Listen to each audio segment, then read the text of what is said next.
Este livro, que todos vocês já têm, um exemplar,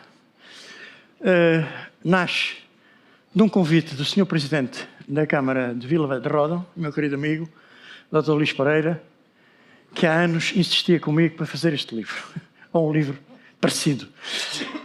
Tínhamos planeado, ainda em 19, se bem me lembro, 2019, para os 50 anos da descoberta da arte do Tejo, que seria em 2021.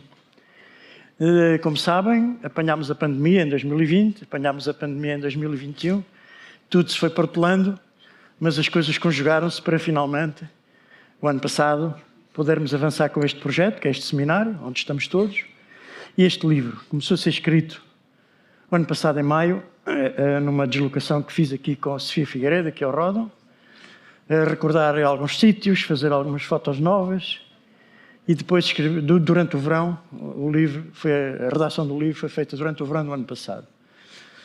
Em outubro estava pronto, finalmente. Foi traduzido depois pela minha filha, a Joana Batista, grande tradutora de inglês, uma rapariga que pensa muito em inglês e, portanto, espero que a tradução esteja do agrado de quem lê em língua inglesa, estará com certeza. Alguns agradecimentos são ainda devidos à elaboração deste livro. Em primeiro lugar, aos dois prefaciadores. O Dr. Luís Pereira, ilustre Presidente da Câmara de Vila Velha de Ródão, que aceitou prefaciar o livro, que muito me honra, e o Francisco Sando Lemos, meu querido amigo de há 50 anos, que aceitou também, foi escolhido exatamente por ser um líder representante da geração do Tejo, que ele não gosta muito que se diga isso, mas é um facto. E, portanto, em nome da geração do Tejo, eu escolhi-o para prefaciar o livro e ele honrou-me também com essa redação e com essa escrita.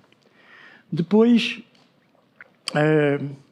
a Sofia Figueiredo, que comigo, nos últimos anos, de vez em quando fazemos aí uns tripes rupestres por aí, pelo país fora, e que me ajudou bastante e que me incentivou a que não desistisse de fazer o livro, tal é Sofia Figueiredo.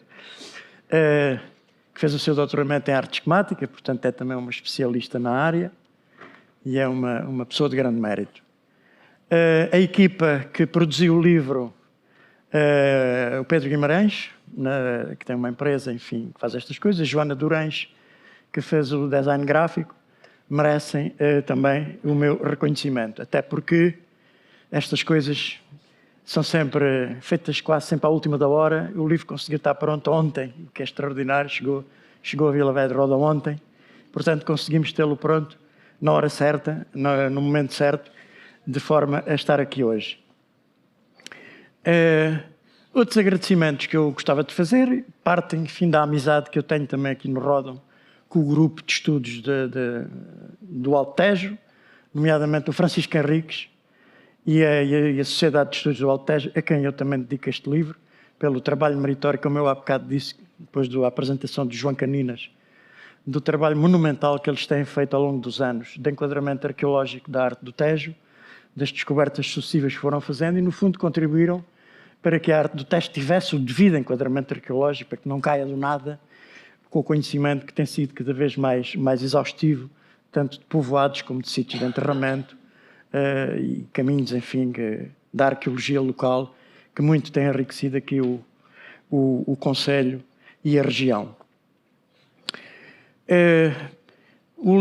Estes primeiros exemplares, penso que há aí duas fotografias que têm uns pequenos defeitos, que serão corrigidos agora na versão seguinte, mas, apesar de tudo, passam muito bem e estão disfarçadas, digamos assim, não se nota muito. Portanto, eu também fico satisfeito com o livro como ele está feito. Quero agradecer a um dos atores involuntários deste livro, que é aqui o Mário Varela. Vocês lerão que é uma pessoa a que eu dedico algumas páginas deste livro, também devido ao trabalho em profundidade que ele fez da arte do Tejo, o doutoramento que fez já há 14 anos e que levou, enfim, o conhecimento científico da arte do Tejo longe, mas com quem, como diria o Raposo hoje de manhã, com quem troco galhardetes há muitos anos e com cujas ideias nós nos cruzamos e vimos cruzando, sempre com amizade, portanto, sem guerras, que não vale a pena tê-las, mas discutindo ideias, e é isso que interessa. Portanto, este livro também é um livro de ideias. É um livro de memórias, é evidentemente um livro de memórias das minhas memórias do Tejo nos anos 70, e de algumas outras coisas que se passaram entretanto, porque eu fui-me cruzando aqui em Vila Velha de Ródão com as sucessivas gestões camarárias. Lembro particularmente, para além do atual Presidente da Câmara, a doutora Maria do Carmo Sequeira, anterior Presidente, com quem tive e troquei excelentes, mas excelentíssimas ideias enfim, com quem me cruzei em vários atos aqui no Ródão e de quem guardo de grande saudade. Ela está aqui hoje também, e também lhe agradeço particularmente. Pronto, dados estes cumprimentos, espero não me ter esquecido de ninguém. Se me esqueci de alguém, é involuntário. Não quero deixar ninguém de fora, mas penso que os agradecimentos fundamentais estão feitos. Passo então a palavra ao Francisco Sando Lemos, que, para além de ter prefaciado o livro, convidei para fazer a sua apresentação, canónica, como é normal nestas coisas. Preparámos uma série de diapositivos que passarão em fundo, se correr tudo bem. Se correr bem, passarão. Se não correr bem, ele dirá a sua justiça. Força. Se for possível começar a passar as imagens. Eu, em princípio, por agradecer ao António Martinho Batista, creio que me estão a ouvir, portanto, o convite que fez para eu prefaciar o livro. E realmente, este livro é também arte. É arte no sentido em que não se limita a ser um trabalho académico. Pelo contrário, isto fez-me lembrar aquilo que se chama em cinema making of, ou behind the scenes.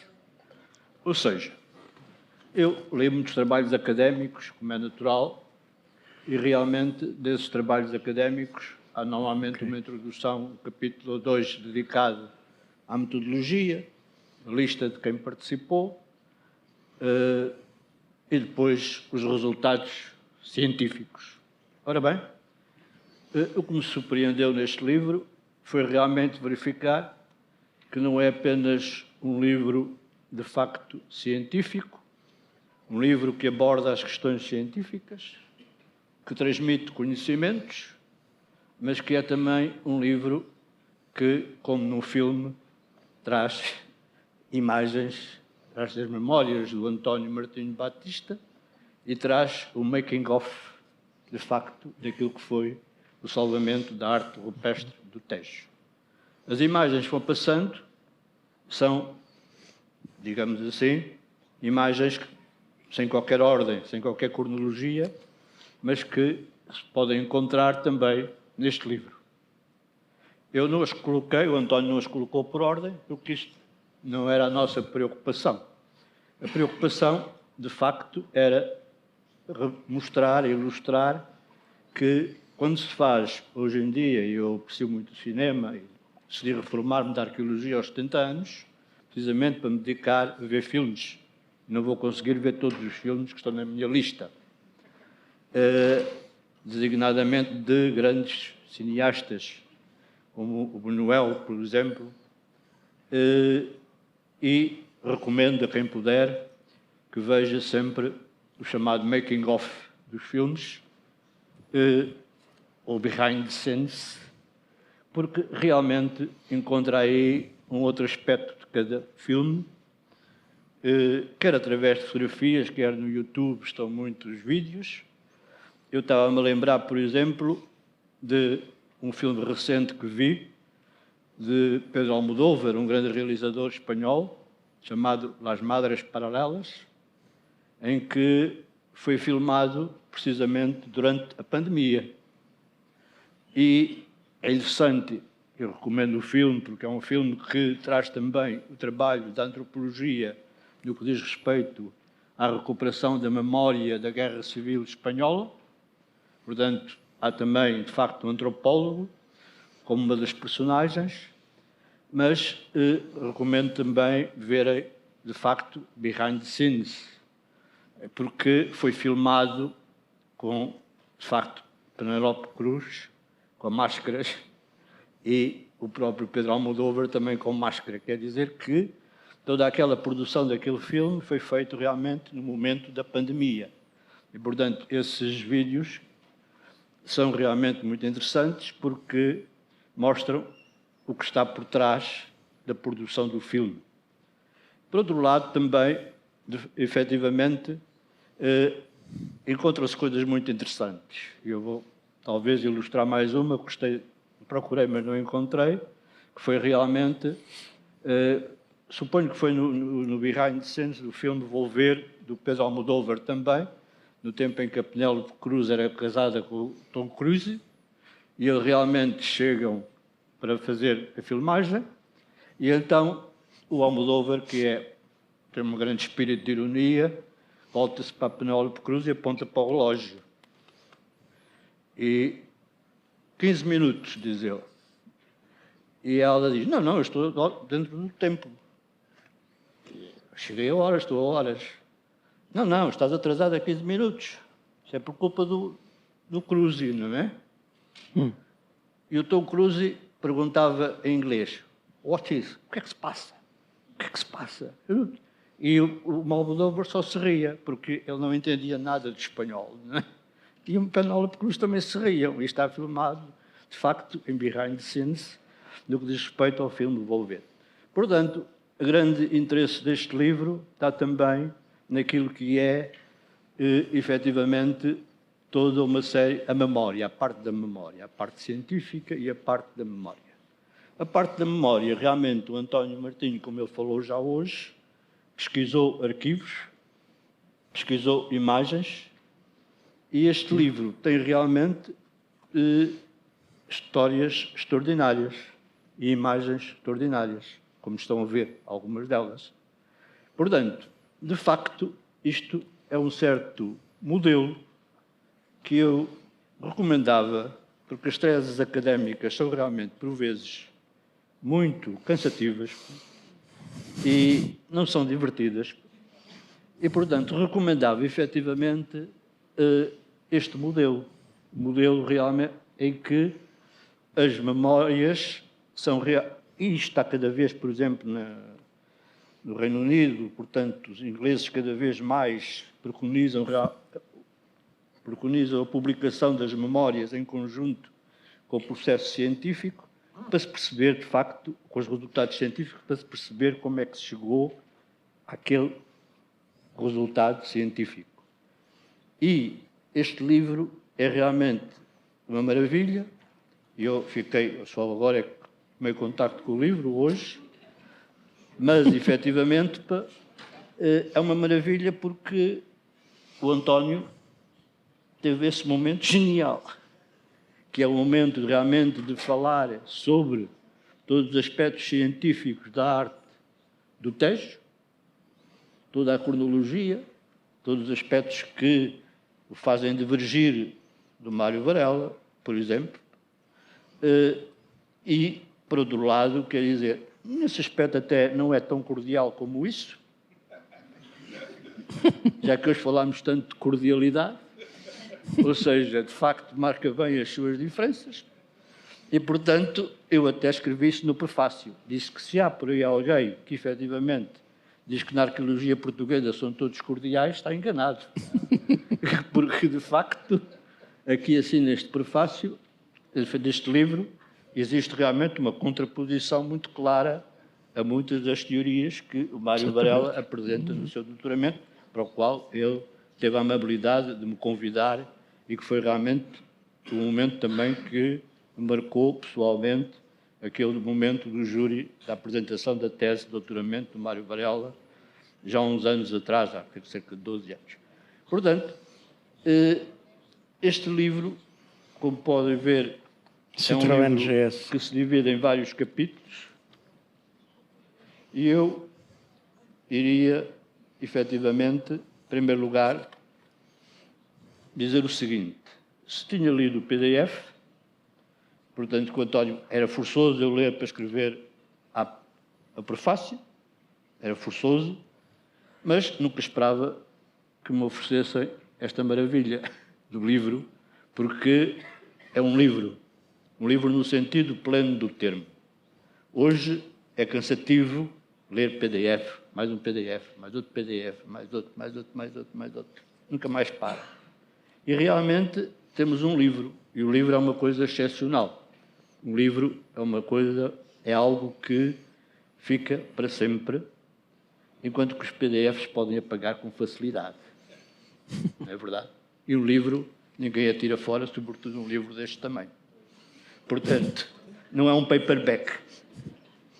Os paperbacks é que nos aeroportos internacionais estão todos no caixote de lixo. Quem não tiver dinheiro pode ir aos sacos lá e tirar os paperbacks, não é? Porque, de facto, poupa pelo menos uns 10 euros, uns 15 euros. Este livro não. Este livro, pela sua dimensão, não pode ser assim tirado fora. Mas, É de peso. É muito importante. Mas depois, realmente, o aspecto gráfico, a capa, as imagens, a qualidade do papel, tudo isso, a maneira... Aliás, tive a oportunidade de falar com o António, porque há aqui um pormenor muito interessante que foi em conversa, em que conversámos sobre o assunto e ele disse que os gráficos, por vezes, têm o objetivo de reduzir as imagens. E o António disse, não autorizo. Discutimos eu não isso, autorizo né? que reduzam as imagens. Discutimos eu também nunca gostei que os gráficos fizessem isso. Reduzir as imagens. Porque, de facto, a imagem é algo muito importante, como se pode concluir no que diz respeito às próprias, quer dizer, os próprios artistas do Tejo, do Val do Tejo, também nunca fizeram as imagens em quadrados pequeninos. Fizeram-nas sempre com uma certa amplitude. Portanto, essa preocupação do António deu como resultado que as imagens sejam extremamente interessantes. E, por outro lado, temos os capítulos. Eu tenho uma certa dificuldade, porque li realmente primeiro o PDF, mas eu começo realmente uma introdução. O segundo capítulo é para a história da investigação arqueológica do Val do Tejo, que é uma coisa que será...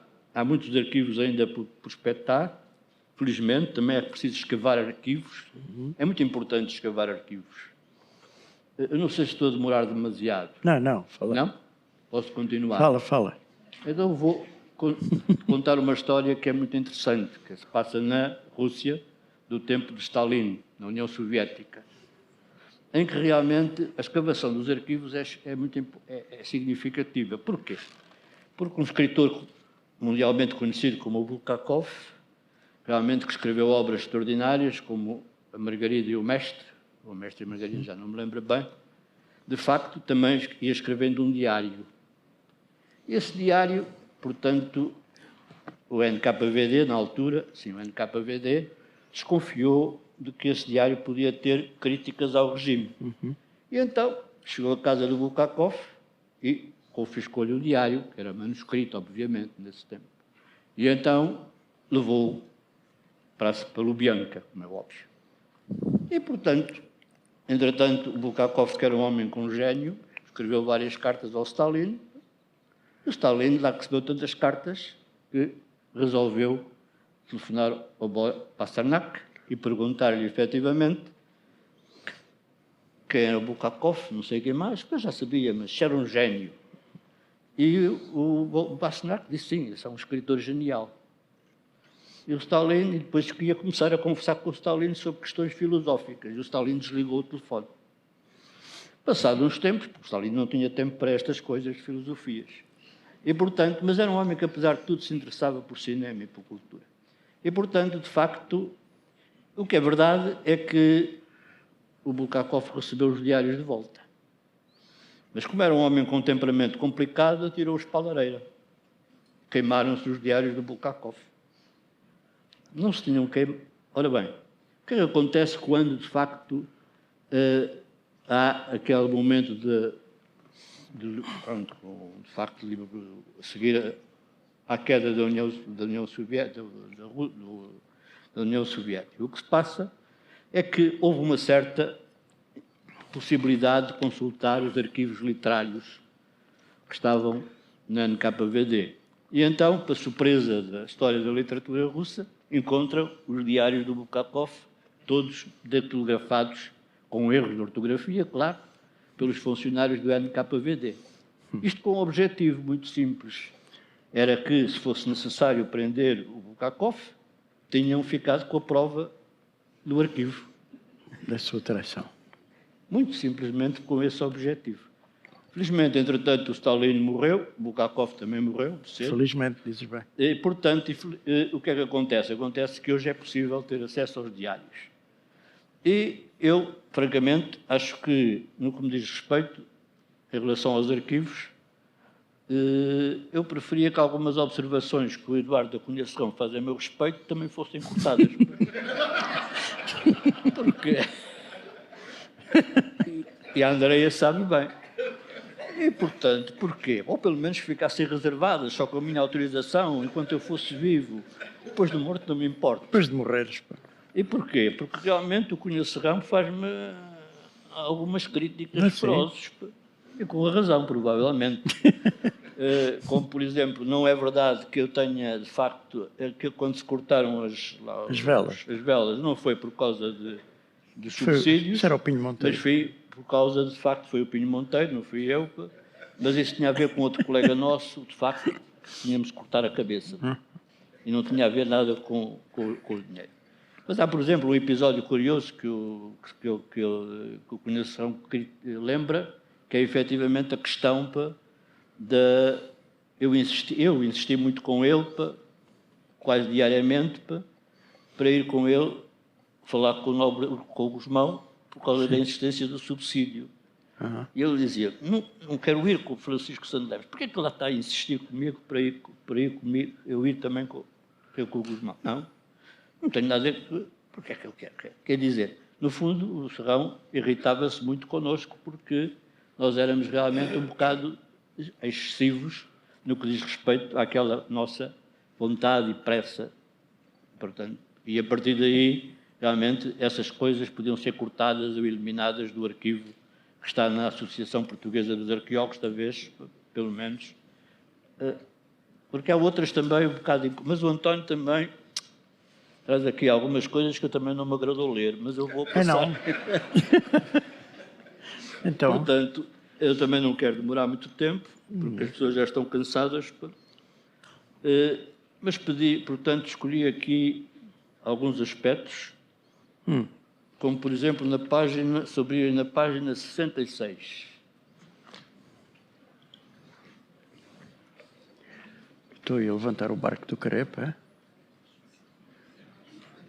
Já abriram, portanto, temos aqui uma fotografia muito interessante, que é o António Martins de Batista a levantar um barco.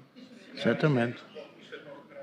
Ou seja, isso tem a ver com um aspecto muito importante do nosso trabalho que não foi referido hoje, que eram as descargas da barragem de Alcântara, que nos davam cabo dos moldes, que eram inesperadas e que apareciam de repente, subia rapidamente 1 metro, 2 metros, 3 metros de seguida, a tal ponto que o barco do pescador ficar aí preso nas pedras. Ficava preso nas rochas. Outro aspecto, por exemplo, na página 94, temos aqui uma imagem muito curiosa. Foi uma entrevista excelente, feita por um jornalista, o Agostinho Vilela, sim. Que já faleceu, portanto, já é verdade. No dia de Lisboa. Mas publicou realmente uma crónica excepcional e vemos realmente aqui esta imagem, é uma imagem histórica. E do outro lado, também na página seguinte, temos aqui aquelas conversas e debates que nós tínhamos com o Jorge Pinho Monteiro, que devia estar a contar uma história, porque o Jorge Pinho Monteiro falava muito, e portanto, o Rogério estava-se a rir. Vemos também na página 97 aquela história, a expedição científica que nós fizemos a Coimbra, aos Fados a Coimbra, e que resultou muito mal, porque de facto o carro que foi gentilmente cedido, o Citroën, acabou muito numa das curvas. O doido, como eu refere o Eduardo da Cunha Serrão, nos seus arquivos, o doido acabou por de facto deixar o carro escorregar no gelo e desfez-se por completo. Felizmente nós ficámos intactos. Também gostava de ver a página 159, porque tem uma fotografia muito ilustrativa de um colega nosso falecido muito cedo, que foi o Jorge Pinho Monteiro.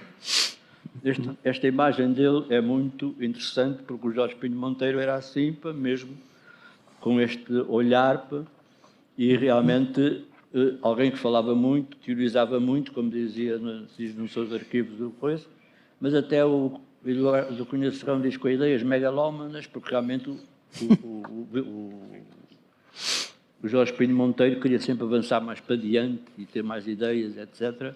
Mas este livro também, de certa maneira, representa uma homenagem, porque está aqui um aspecto muito, de facto, muito emotivo. Na página 171, tem o relato de uma ata, 170, 171, em que realmente diz aqui, faz algumas observações sobre algumas intervenções minhas que eu não me lembro nada. Os documentos não mentem. Eu não me lembro. Os documentos não mentem. Os arquivos têm esse problema. Não é? Como diria aquela coisa do arquivo do Diário de Bukakov. E é verdade que eu realmente estava com um espírito muito anarquista neste momento. Até que ponto que o Eduardo da Cunha Serrão diz assim, conclusões. Dado que Mário, Jorge e Francisco estão a pretender voltar à equipa, podemos cair de novo na anarquia das antigas campanhas. Tinha toda a razão, pá. Tinha toda a razão.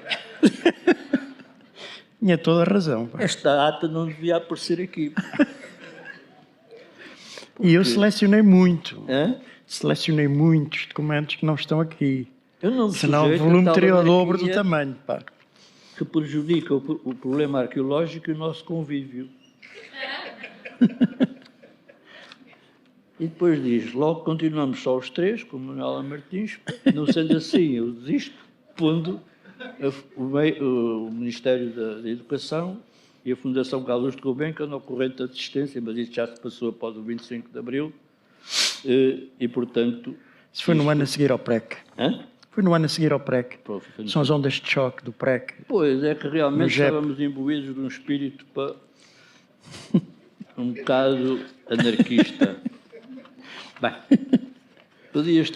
pedíamos também para que abrirem na página 193, se for possível, porque este é um dos lugares, o António já falou sobre ele, o Caixão do Algarve, é um dos sítios cuja a minha memória me transporta para o trabalho aqui feito, que foi realmente notável, apesar de sermos, de facto, muito anárquicos, como diz o Eduardo da Cunha Serrão, fizemos aqui um trabalho extraordinário. A equipa começou por ser dirigida de moldagens, sobretudo. As moldagens foram realmente um trabalho excepcional. Este Caixão de Algarve era realmente algo de extraordinário, porque, se não me engano, era uma nateira. O que é que isto significava? Significava que era uma obra construída para reter as lamas do Tejo, os sedimentos do Tejo. E a partir daí depois iam buscar estes sedimentos para fertilizar os campos. E graças a isso pôde-se realmente conservar todas estas plataformas, até porque a lama protegia as gravuras. E depois era um lugar ao mesmo tempo magnífico.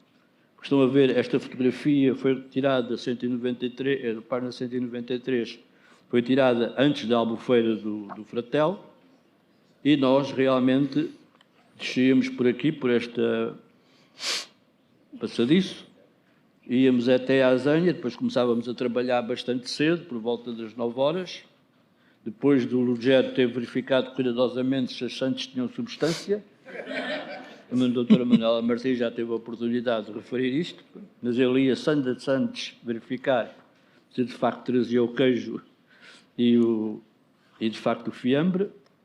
E depois acontecia uma coisa curiosa. Nós trabalhávamos até ao meio-dia, mais ou menos, até o sol ficar muito quente, e depois almoçávamos aqui nesta Azanha, que está na página 195. E mal abríamos uma lata de atum, por exemplo, as abelhas que não estavam aqui apareciam aos montes por todo o lado. Era fantástico, nunca tinha visto tal. Ainda hoje deve acontecer a mesma coisa, não é?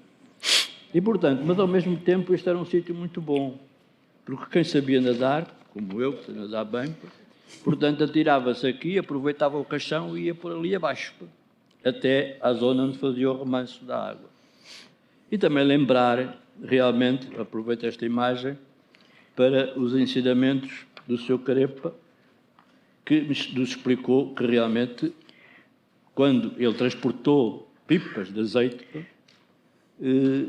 ao longo até Abrantes, e que, efetivamente, o ideal para o barco passar o caixão era rumar em direção onde as águas eram mais agitadas.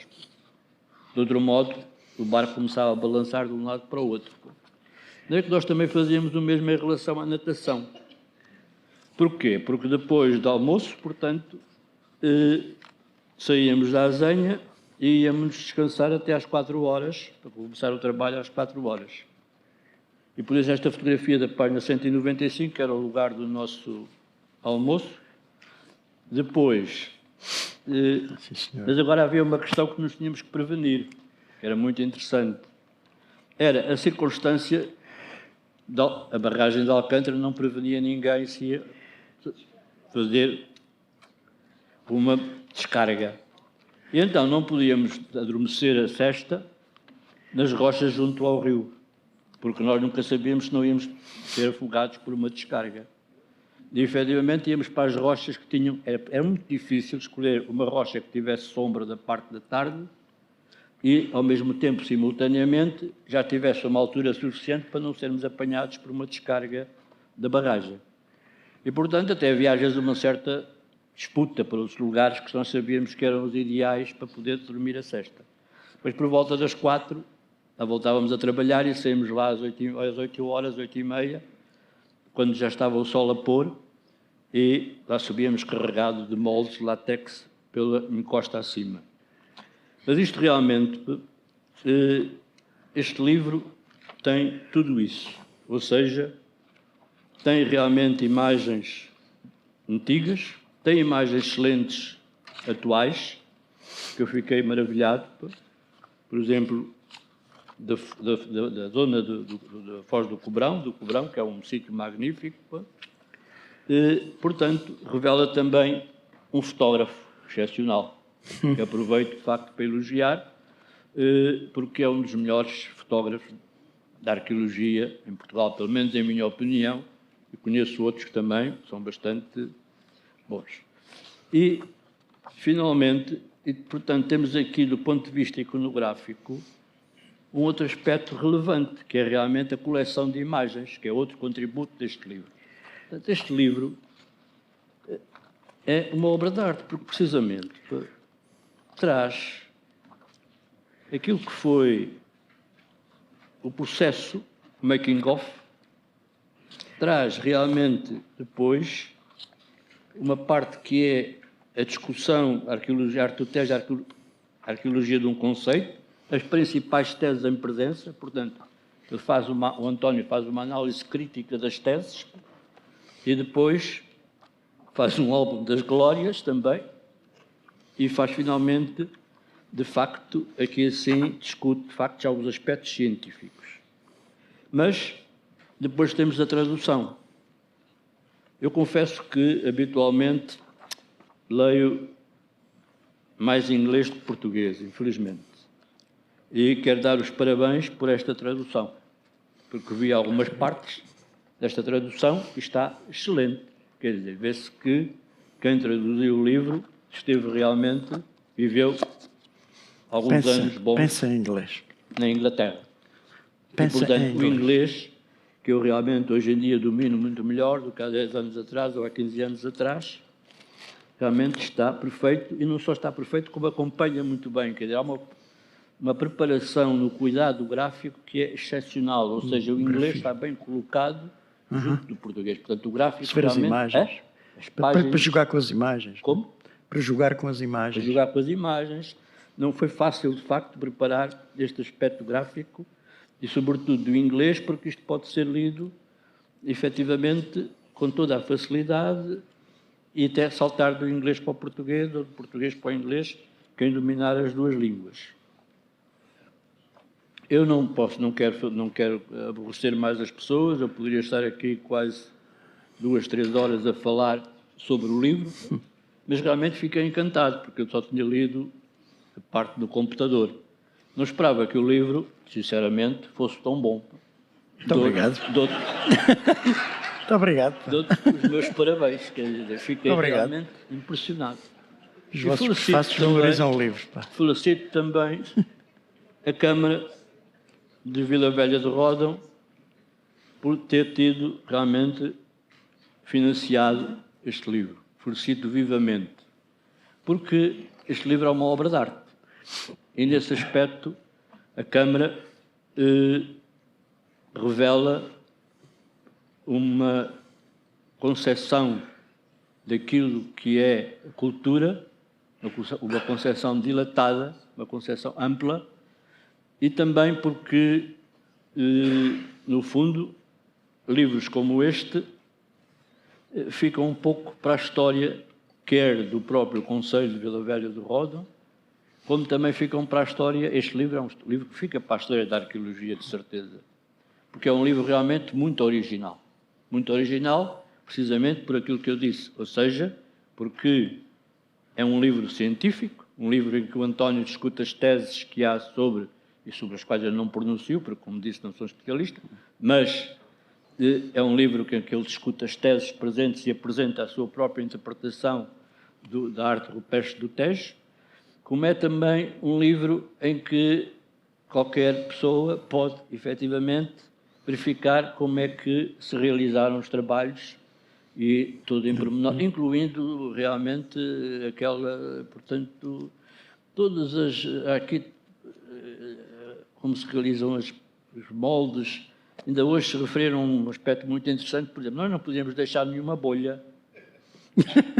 Portanto, era o camarada bolhão, camarada bolha. Posso dizer? Camarada bolha, pá. Ou não? Porque havia... Ele diz? Onde é que página? Isso não li, pá, ainda. Havia alguém que chamávamos o camarada bolhão, pá. Porque deixava sistematicamente bolhas de látex. Tínhamos que ir lá arrebentar o látex para aquilo não apodrecer, pá. Portanto, quando saía um látex cheio de bolhas, pá, era inútil, pá, de todo. E, portanto, de facto, pá, tinha que ser muito rápido, aproveitando realmente o calor. E, portanto, de facto, a nossa ida a Paris, em 1972, foi realmente muito decisiva, porque o Brésillon, que tinha estado no deserto do Saara, e por isso é que eu aconselho a ver o filme, que é um filme que também o realizador também fez um filme sobre a arte do Koa, não me engano, é o mesmo. Sim, fez um filme muito interessante. O Jean-Luc. Portanto, exatamente, está no YouTube, acessível a qualquer pessoa, um filme sobre o Michel Brésillon. Exatamente. Já depois dele ter falecido. Confessou-me isso. E depois está as imagens dele a trabalhar, de facto, no deserto do Saara. E a fazer moldagens das gravuras do deserto do Saara, acompanhado, evidentemente, por tuaregs armados, a olhar em volta com um ar sério, porque trabalhar no deserto do Saara não devia. Daí hoje, nesses tempos, não era de facto fácil. Ele tinha o Michel Brésillon, tinham-lhe oferecido depois aqueles trajes azuis. Michel Brésillon era um homem alto, portanto, de facto, ele de vez em quando vestia essa roupa.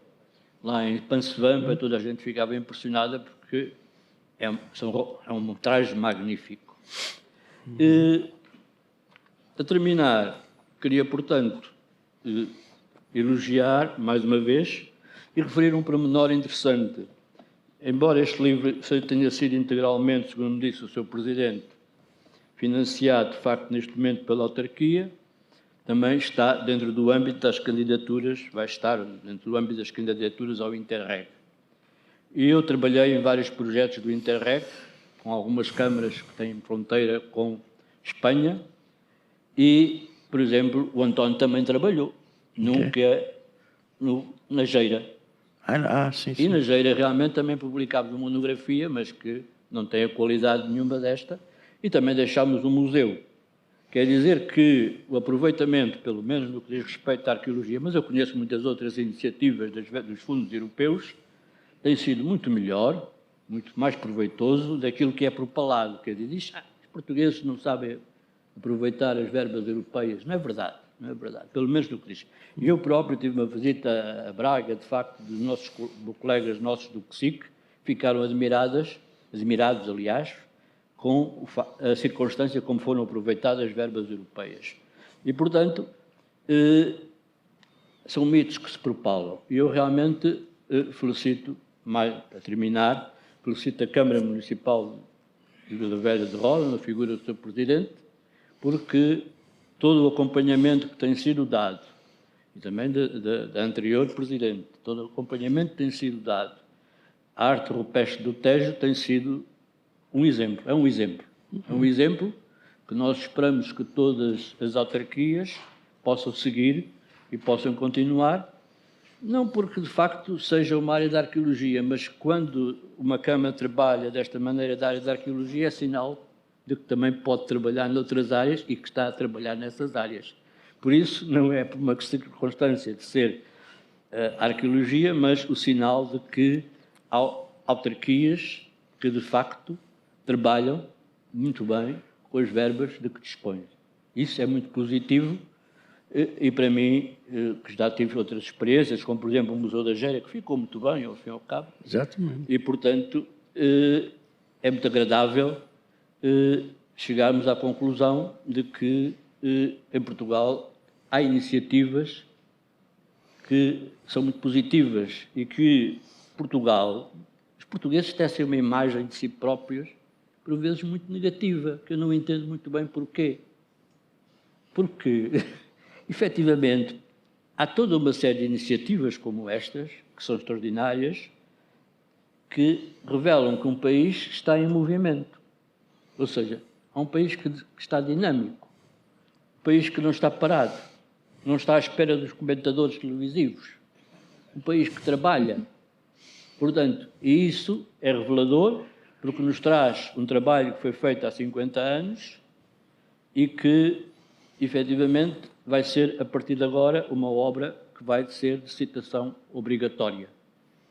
E, por isso, felicito a Câmara de Terras, perdão, a Câmara de Vila Velha de Roda. E não vou acrescentar muito mais, poderia estar aqui a conversar, pois devemos de conversar.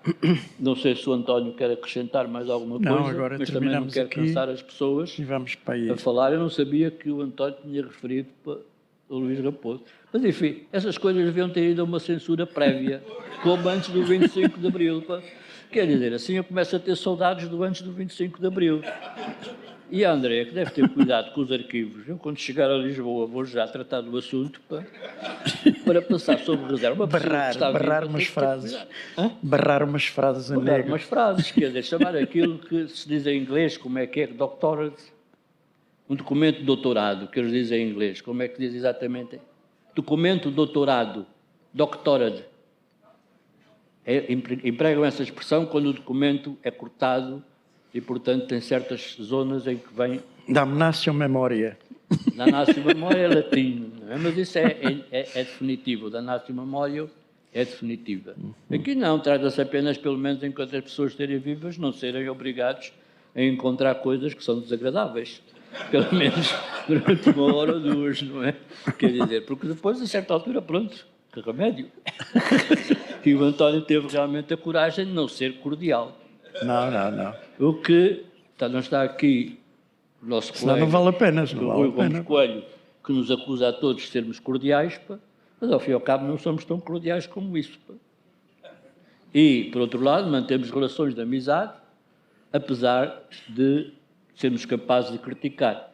Quer dizer que, de certa maneira, aquele ambiente do Vale do Tejo, em que havia, por vezes, naqueles jantares, puxávamos das facas, todos trazíamos facas do mato, não percebo porquê, mas era uma mania, espetávamos a faca na mesa, eu de um lado e o Jorge Pinho Monteiro do outro. Por isso o Eduardo da Cunha Serrão diz nos arquivos que o Jorge não se entende com o Francisco, isto não pode ser assim, diz ele explicitamente lá no comentário, porque espetávamos a faca, eu defendia uma determinada estratégia, outra estratégia, e tufas a faca em cima do coito, toda a gente saltava um pulo, porque de facto estávamos todos a jantar, porque é que havia aquelas facas ali espetadas, de facto. Mas esse ambiente continua, mas apesar de tudo, fomos sempre amigos, e lamentamos muito também Acho que este livro, eu escrevi isso na apresentação, E ninguém no foi fundo, esfaqueado. é também dedicado um bocado à memória Ninguém dos... foi esfaqueado. Hã? Não houve ninguém esfaqueado. Não houve ninguém esfaqueado. Não houve, quer dizer, até porque nós, quer dizer, não éramos pacíficos depois, quer dizer, não estávamos, no dia seguinte estava tudo bem. E, portanto, este livro também, no fundo, tem essa vantagem, de facto, de voltar-nos a um tempo que está perdido, inevitavelmente. Eu tinha passado uma imagem, que depois tinha colocado no meu PowerPoint, uma imagem que não chegou a ser apresentada, que era uma imagem que eu dizia que inevitavelmente não poderia estar presente, lamentava muito, mas não podia estar presente no centenário da descoberta das gravuras. Porquê? Pronto, é inevitável, porque é o fim, e depois até trazia uma imagem minha com RIP, descansa em paz. Essa imagem não foi projetada, mas há aqui pessoas que vão estar, por exemplo, a Sofia Figueiredo, estará com certeza, vive-se até aos 90 anos, a Joana Valdez também, portanto estarão no centenário e estarão a dizer com certeza aqueles dinossauros que realmente não fizeram o trabalho como deve ser. E, portanto, com autoridade, e a Andreia também, toda a gente estará, de facto, ela, a Sara Garcês, e que o que é curioso é que esta nova geração de investigadores não tem nada a ver connosco. É uma geração surgiu por si própria, nós não fizemos... O António, sim, através do Centro Nacional de Arte Rupestre. Mas, de facto, a arte rupestre é fascinante. É algo de fascinante. É fascinante e nós, de facto, estávamos sempre à espera de encontrar, quando estávamos nas prospeções, até o Vítor Serrão, que viram hoje aquela imagem no vídeo, deu um salto para uma rocha, depois uma daquelas coisas, e depois, a certa altura, já não conseguia regressar. Tivemos que, ele tinha, para encontrar uma gravura ali no Rachão de São Simão, tivemos que fazer um cordão humano para o tirar da rocha, mas esta descoberta realmente de mais uma gravura foi uma coisa... E realmente a arte rupestre exerce-nos um fascínio, porque é uma mensagem que vem de tão longe, que nos transporta para um universo que nós desconhecemos, desconhecido, e que teremos muitas dificuldades em interpretá-lo, em saber. Não tem legendas a arte rupestre, não tem legendas. E por isso também não há aqui legendas nesta apresentação. Ou seja, é importante a descoberta daquilo que está por trás dos sinais. Francisco, já agora, bem, termina essa história do Vítor Serrão, que nós salvamos de morrer em São Simão. Que ele atirou-se à ilha para ver se descobriu alguma... Quando ele se atirou à ilha e depois não conseguiu, porque a corrente era muito forte. Era muito forte. E depois tivemos que o salvar, e foi a Maria Carol, que tinha assim mais corpo, que o foi lá puxar. Só que depois a corrente levou-lhe as calças, não sei se te lembras. Lembras-te disso? Levou-lhe as calças e o Vítor ficou praticamente nu. E nós depois fomos subir em costa até Praias, e ele entrou em Praias com um círculo no meio de nós, em círculo, enquanto passávamos ao fim do dia, num dia de verão em que estava toda a gente à janela e a apanhar o fresco do fim do dia, não é? De facto, e assim terminou essa história. Esta história... Foi o dia em que descobrimos a estação de São Simão. É verdade. Não está no livro essa história. Mas realmente a arte rupestre continua a ser fascinante. Este livro é fascinante. Todo o trabalho que vai ser do Centro de Interpretação da Arte Rupestre também vai ser fascinante. Este fascínio da arte rupestre, que não é só de facto no nosso país e noutros países... RIP, estás ali um RIP? É algo... Um RIP. Estás ali, RIP. Requiescat in pacem, é? Portanto, ao fim e ao cabo descobriram a imagem, não sei como. Portanto, lamento muito. E lamento muito ter-vos incomodado durante este tempo. Não chegou a ser uma verdadeira apresentação no sentido clássico do termo. Mas está muito bem. Mas, de facto, lamento muito ter-vos incomodado durante algum pedaço de tempo. E espero que realmente descubram esta nova gravura. E está muito bem.